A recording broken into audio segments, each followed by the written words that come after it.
Dinawit na rin ni dating ako Bicol Party List Representative Zaldico sa issue ng budget insertion ang anak ni Pangulong Bongbong Marcos na si House Majority Leader Sandro Marcos.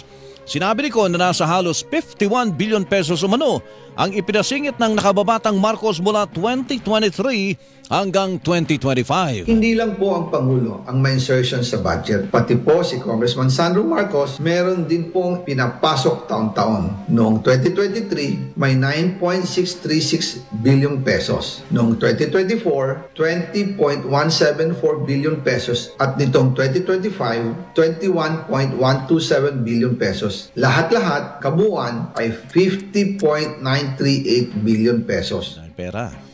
Naglabas din si Ko ng listahan ng mga umano'y insertion ni Congressman Marcos.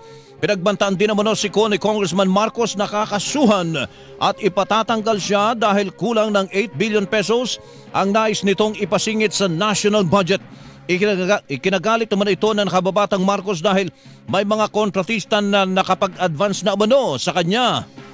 Nalaman ko na lang sa mga contractor na galit siya sa akin nung pinag-uusapan na ang 2025 GAA budget. Ang sabi daw niya, ipatatagal ako at magpa-file ng maraming kaso laban sa akin kasi kulang ng 8 billion pesos yung insertion na gusto niyang ipasok. Ang dahilan daw, may mga contractor na nakapag-advance na sa kanya at dahil hindi na ipasok ang buong halaga, kailangan daw niyang magsauli sa mga yon. Ang tinig ni dating Congressman Zaldico, agad namang tumugon si Congressman Marcos at sinabing mali at katahang isip lamang ang sinabi ni Ko.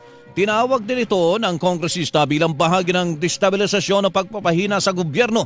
Nakipagkasundo naman si Ko sa mga nais na pabagsakin ng administrasyon para maabsuelto sa kanyang mga krimen.